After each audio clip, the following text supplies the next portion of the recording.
Herkese merhabalar. Ben Huri. Huri Metek Mutfak'ta mutfağıma hoş geldiniz. Evde soğan varsa mutlaka deneyin. Tek başına akşam yemeğine yeter. Tarifimize kuru soğanlarımızın kabuklarını soyarak hemen başlayalım. Toplamda 7 adet orta boy kuru soğan kullandım.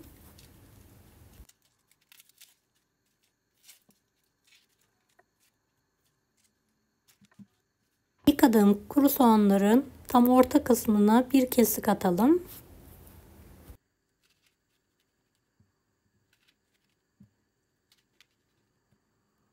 Evet, videodaki gibi hazırlamaya devam edelim.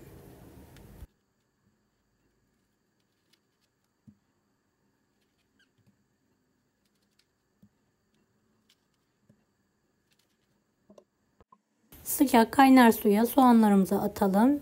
5-6 dakika yumuşayana kadar haşlamaya bırakalım. Evet, haşlanan kuru soğanları hemen süzerek servis tabağına alıyorum. Harcımız için 1,5 su bardağı İran pirinci kullandım. 1 adet büyük boy kuru soğan, yarım demet maydanoz ve dereotunu doğruyorum.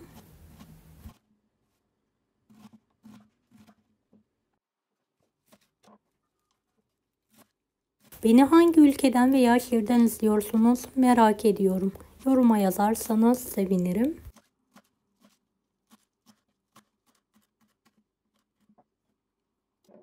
Malzemeyi pirincimizin üzerine alalım.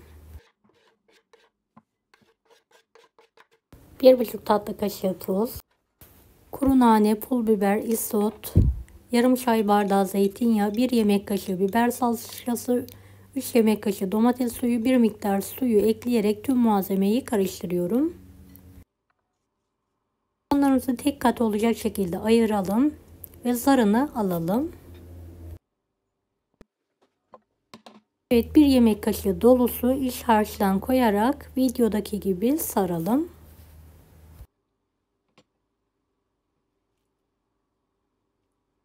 Evet, gördüğünüz gibi sarması çok basit. Diyet yapanlar bu tarifi deneyebilirler. Uzun süre tok tutma özelliği var.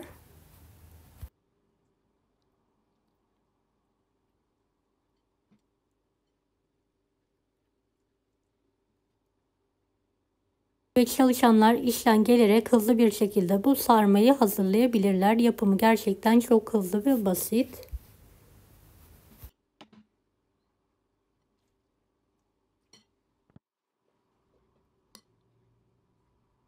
Evet, tüm soğanlarımı ayırdım ve hızlı bir şekilde sarmaya devam ediyorum.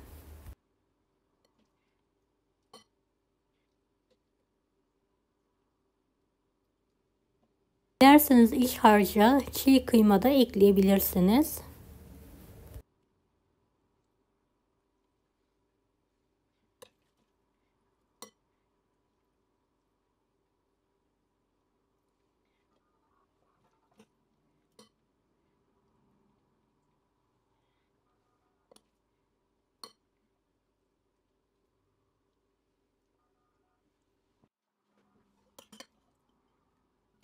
Ve son soğanları da doldurmaya devam ediyorum.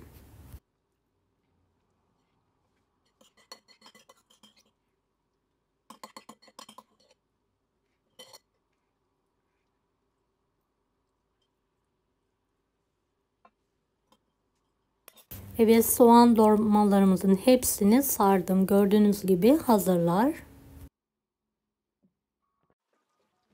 Alt kısmına biraz zeytinyağı, 1 yemek kaşığı biber salçası, 3 yemek kaşığı domates suyunu biraz kavurarak tepsinin alt kısmına yayıyorum.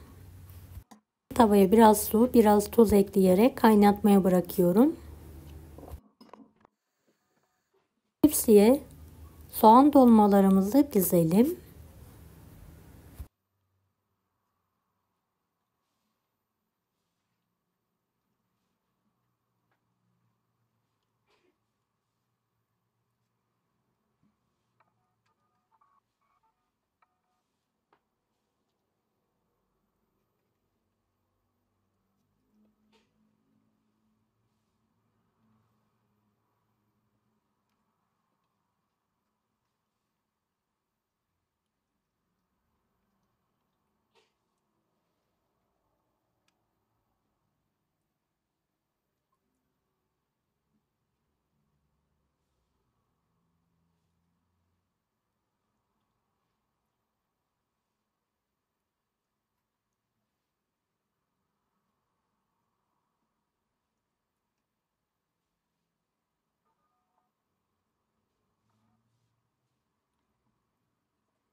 Hazırladığımız sudan tepsinin yarısına gelecek şekilde dökelim.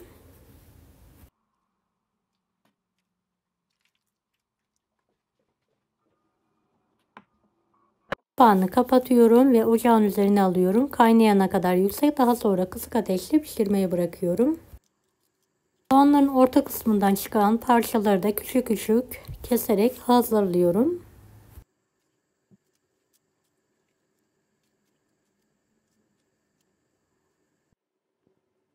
Evet, biraz baklavalardan artan tereyağım vardı. Biraz sıvı yağ ekleyerek birlikte ıslatıyorum. Üzerine hazırladığım soğanları ekliyorum ve kavurmaya bırakıyorum.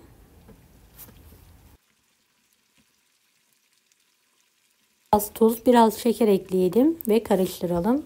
Kapağını kapatarak yumuşayana kadar kavuralım. Soğan dolmamızın üzerine 5-6 yemek kaşığı tartı hazırlıyorum. Küçük bir tavaya alıyorum. Biraz zeytinyağı gezdirerek yağımızı eritmeye bırakalım. Tartı tarifinin açıklama kısmındaki linkten ulaşabilirsiniz. Soğan kavurmasının içine de bir parça tartı ekledim ve kavurmaya devam ediyorum. Evet, acı pul biber, kırmızı toz biber,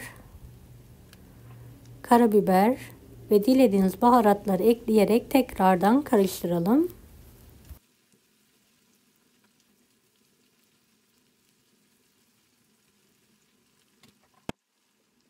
Evet, ekmeğe banmalık harika bir meze tarifi. Mutlaka bu tarifi de deneyin. Evet, suyumuz azaldıktan sonra tartılı yağı dolmamızın üzerine bolca gezdirelim.